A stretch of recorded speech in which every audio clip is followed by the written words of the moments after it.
Hello, everybody, and welcome to Sutton's Days. If you're new here, my name is Lisa, and we are all about pantry preparedness with a heavy lean towards safe canning because it is the best insurance that money can buy. In my area, I lose power on a fairly regular basis. It kind of doesn't surprise me anymore, you know? And so for me, it was important to make sure that my food was shelf stable. Putting it into the freezer alone is not enough. It really isn't. I wanted shelf stable food that I knew was good, that I got at the best deal possible, that I didn't have to pull out a generator to keep safe. This is it right here. And this is canning season, which means all kinds of people are coming on board to the scene and they want to can. But there's a whole bunch of bad information out there, and I'm hoping that this helps make it safer for you and make you more comfortable in order to put up your food and build your best insurance policy that money can buy. It's not as hard as it seems, but it's important to follow the process. We're going to answer 10 basic questions regarding canning, and we're going to explain the who, what, why, how, where.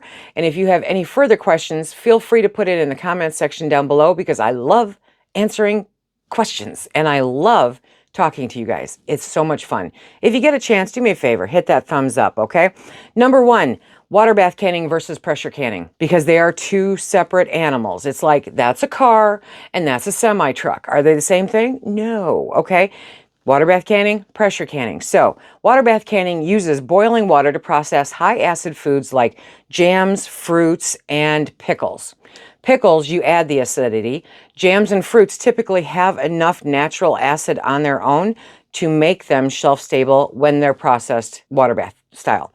Now, pressure canning uses pressurized steam, thank you, to reach higher temperatures needed to safely process low acid foods like meats and vegetables, most of your vegetables, and soups and stews, you know, that kind of thing. That's important because, well, we're going to tell you the temperature is the biggest difference. So you will see people out there water bath canning chicken, I've said it before, for 3 hours. Here's the problem. It never gets up to the same temperature. Boiling water gets to a temperature of 212 degrees Fahrenheit. That's it, okay? Pressure canning goes to 240 degrees Fahrenheit.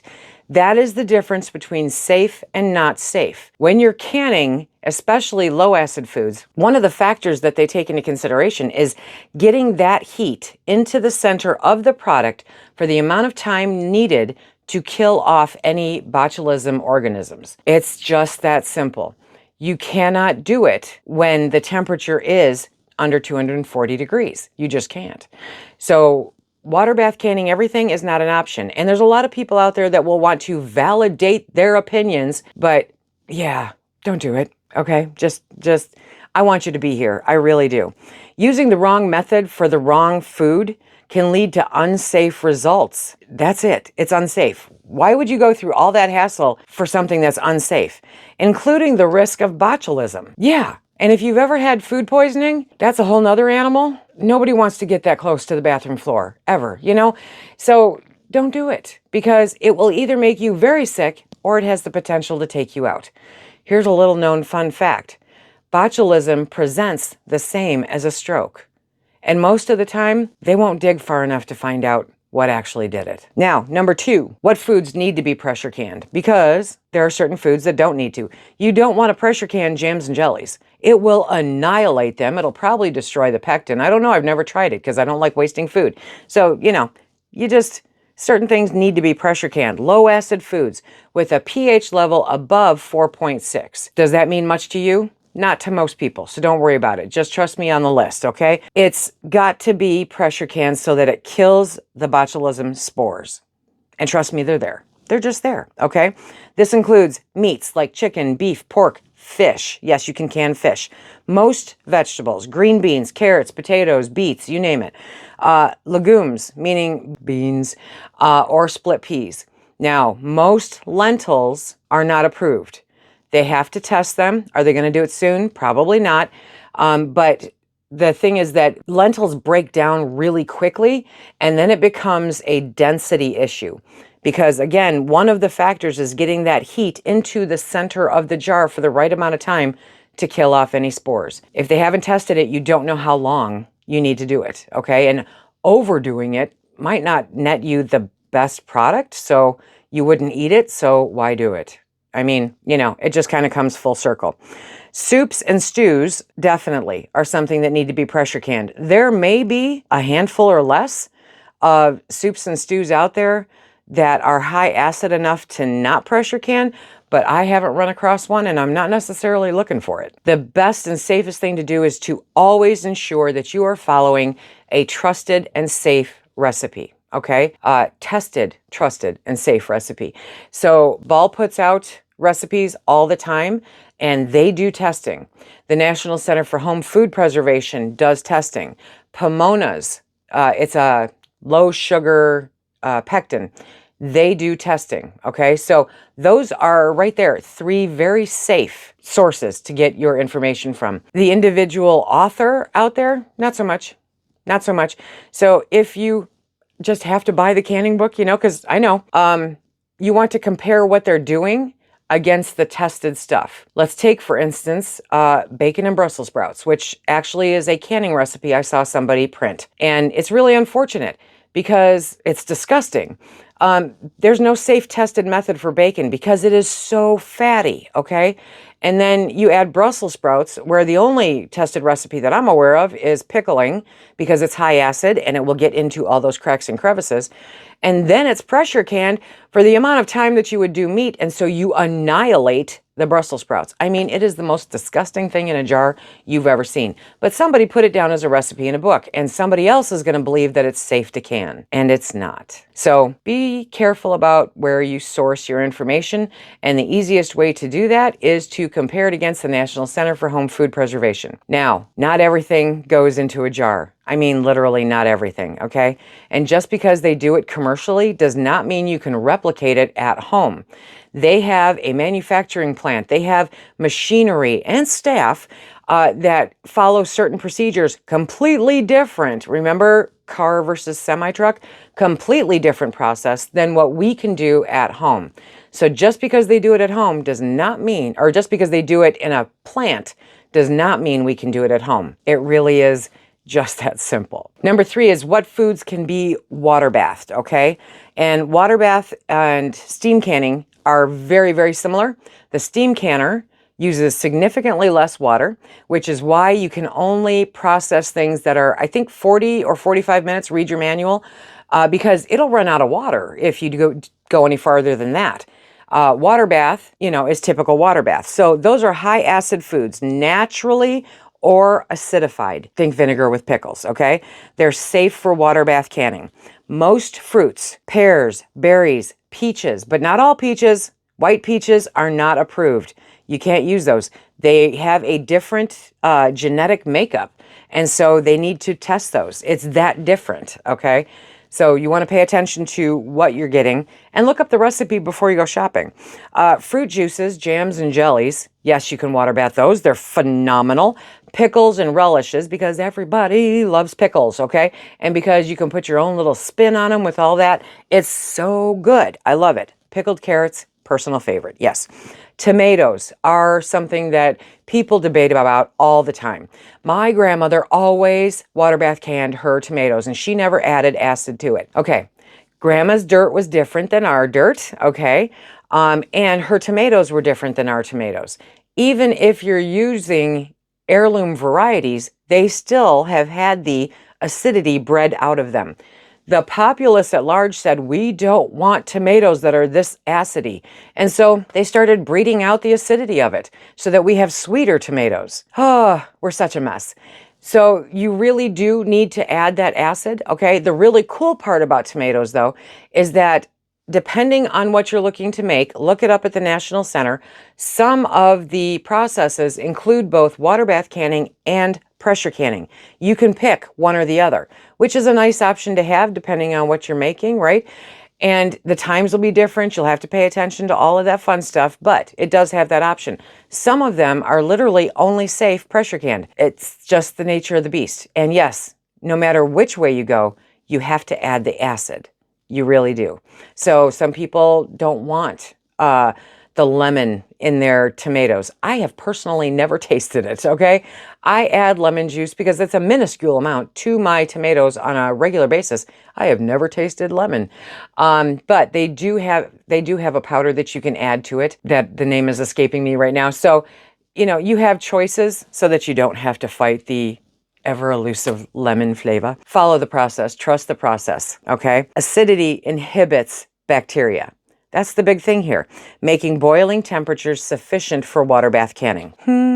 Number 4, how long does home food canned last? Probably one of the biggest questions I get asked on a regular basis, okay? I canned all this, and how long will it last? Well, until you eat it, if you canned it properly, and hopefully that's within a couple of years. But it will last longer than that, definitely. You can have canned proteins, canned properly, that will last you a decade. There is more nutritional value to your foods if you eat them within the first 2 years. After that, the nutrition does go down a teeny tiny bit, okay? And the longevity of that storage is very dependent on your storage space. Cool, dark, and dry, they are king, okay? And that's what you're going for. So if you live in a super hot climate and you don't have air conditioning, it's not going to last 10 years. So go through it faster. It's just that simple. It's safe to eat. There's a safety and then there's a quality, okay? So best quality is within 1 to 2 years. Safe to eat beyond, if the seal is intact, that's important. If that lid is intact, period. And I mean intact, okay? If you can't just flick it off, or it's not sitting up, if it's actually still concave, okay, then you have a sealed good product that is safe to eat. Now, when it comes to something like pickles, I found that pickles typically need to be eaten within the first couple of years, but if it goes beyond that, it won't kill you. It just may not be as great as you want it to be, you know? The quality may go down, it may get a little softer, whatever the case. You wanna make sure there's no bulging, okay? And no rust and no leakage. Huge. That's very important. And there's a difference between rust and pinholing. So I will put a playlist at the end of this video that will take you to my Canning 101. And in there is a video on pinhole. It's a good thing to watch because it happens to everybody. It happens all the time, but it really scares some people. Some people think it's mold. Some people think it's rust. You want to take a look at it, okay? You do want to look at the food, obviously, and smell it. Now, if it looks good and it smells good, it should be good. Here's the kicker. If you don't can it properly, you'll never know because that does not indicate botulism, does not have an odor. So that won't tell you anything. It's just, again, kind of makes another case for canning it properly to make sure that it's safe. Rotate your stock. You need to rotate it. You don't go through all this hard work, all this effort to put it up there and stare at it for 5 years. You really don't. It's a waste of time, money, and resources, okay? You put it up there to rotate through it. That's the important part. Don't let it just sit and stagnate. Number 5, what equipment do I need to start canning? I love this question because it's not everything that you think it is. What you need to start canning, whether it's water bath or pressure canning, is a pressure canner. That's it. A pressure canner, especially if it's a 23-quart pot, has enough water in there to do water bath canning. Yeah, it does. And so instead of securing the lid on, you would just place the lid on once the water is boiling and you put the jars in it. It's just like any other pot with a lid. You just don't secure it down. When you're pressure canning, you do lock that down and you follow the gauge and the weighted regulator and the process. 2 different processes, same pot. You don't have to have multiple large pots sitting around taking up room in your small space, you know? There's so many other things that you could use that space for. So you need a pressure canner.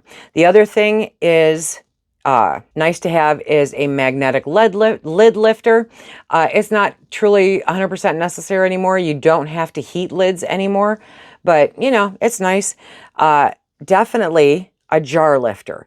That is a must-have, is a jar lifter, because you cannot put your hands in boiling water to retrieve jars, and you can touch a jar coming out of a pressure canner because it's hot. I mean, horribly hot, horribly hot. So that is a must-have. Pressure canner is a must-have, jar lifter is a must-have.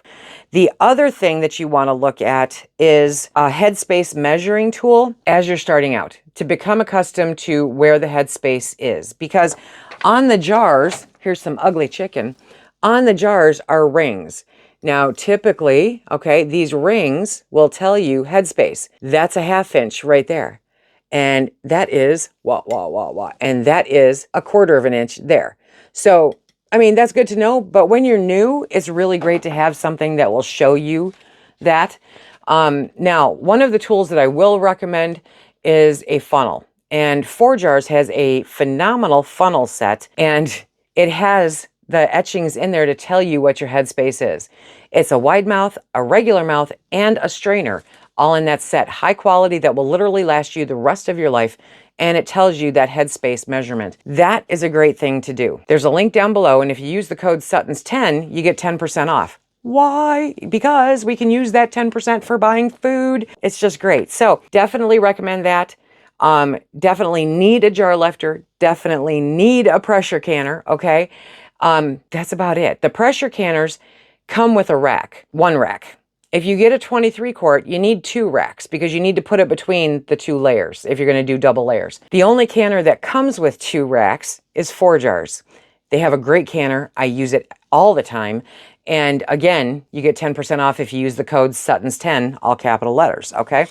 So an extra rack is a nice thing to have. Is it a must-have? Not necessarily. No. Must-have is the pressure canner, the jar lifter.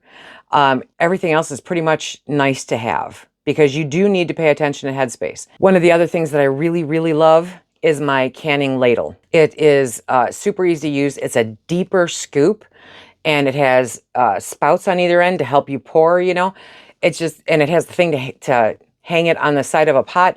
It's just a really great ladle. And no, do you need it? No, you can use a regular ladle. This allows less steps because it has a fuller cup, you know. It's just a handy tool to have, not very expensive. So I'll put links down below for everything, but that's a nice to have. It's not a must have. What's a must have? A pressure canner and a jar lifter. There you go. Number 6, how do you know if a jar is sealed properly? This can be a little tricky and a little intimidating, and I get it. Okay, so the first thing is don't touch it. When you pull it out of the canner, whatever it is, steam canning, water bath canning, or pressure canning, pull it out, put it on the counter, walk away. Walk far, far away. Don't do anything. Don't adjust anything. Don't touch it. Leave it sit there. Minimum 8 hours, okay? They recommend 12 to 24. So if you touch it, you will mess something up, okay? You could push down the lid that's not pushed down right, and that doesn't make it safe. That doesn't. So you want to let it do its thing because that cooling down process is part of the canning process. Until that comes down to room temperature, that is still part of the canning process and the math involved with making it safe. That's something to keep in the back of your mind, okay? So don't touch it 12 to 24 hours. The lid should be concave, slightly dipped in. Old style lids used to ping. Some of them do now, some of them don't really. I don't know. But the lid should be, you will not see that little hump in the middle, okay? No popping sound when it's pressed. So if you press it and it doesn't make a popping sound, that's good. If it makes any noise or any give at all, that's not good. That needs to be reprocessed. Lift the jar gently, meaning don't swing it around your head like a boomerang, okay? By the lid. So not by the jar itself, but literally by the lid. Be careful. Lids can be sharp. They hurt. They cut. Yes, they do. You want to remove the rings before storage, okay, to prevent false seals. Don't leave the ring on it when you put it up because that could cause a false seal. If for any reason the lid comes undone and that band is on there, you'll never know. And it's just nasty. These are just some of the things you want to pay attention. Before you put it into storage, be sure to just take a wet washcloth or some warm sudsy water and wash off the jar because siphoning happens. Yeah. Now, how do you sterilize the jars for canning? Here's the cool part. Here's the cool part. You no longer have to. You don't have to. You have to wash the jars. Now, with pressure canning, that is going to get so hot at 240 degrees Fahrenheit that it's not really a concern. You do want to make sure they're clean. Run them through the dishwasher, run them through the sink. Make sure you rinse all of the soap out of there really good, okay? And go. And that's for water bath or pressure canning. Just make sure they're clean. That's the important part. Number 8, can I reuse lids for canning? No. Okay, now you can reuse jars. Obviously, I hope it's obvious. Yes, reuse jars often until something becomes defective about them, until they get a chip or a crack or, something. Then reuse them. Once they get a chip or a crack, throw them out, because then they really are absolutely no good. Lids, no. Most metal canning lids are single use only. That compound around the edges becomes thinner when you're canning, especially pressure canning. That's what seals it to the jar, okay? So it's we would need something like a canning lid fix-a-flat in order to poof it back up again, to make it usable. It doesn't exist. It's not a thing.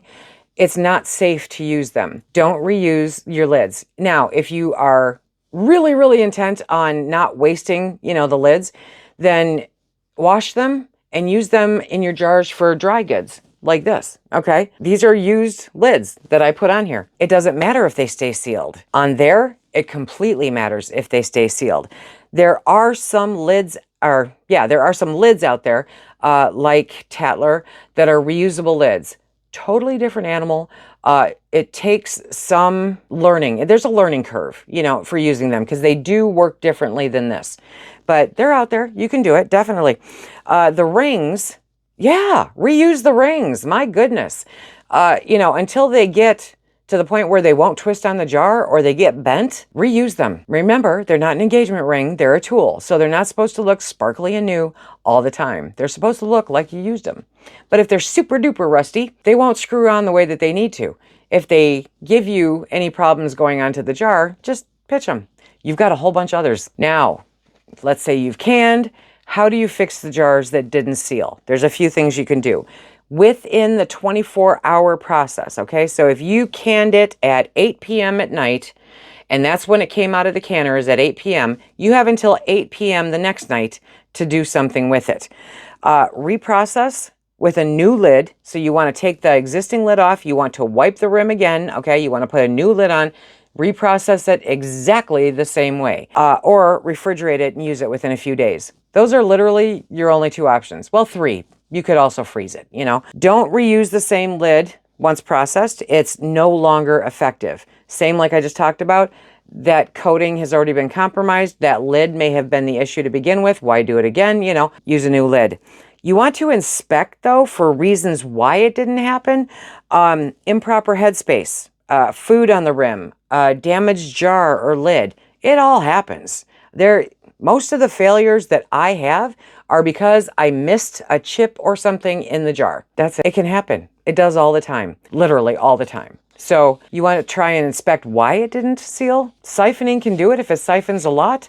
There's any number of reasons, but check the equipment like the jar, the lid, the ring, and make sure that none of those are defective, okay? Now the next one is, can I adjust canning recipes? Because we all want to be creative, right? Okay, be creative when you open the jar, especially if you're new to canning. Be creative when you open the jar. Don't be creative going into the jar. You want to follow tested, approved recipes. Now with that, if you want to add different dry spices, perfectly acceptable.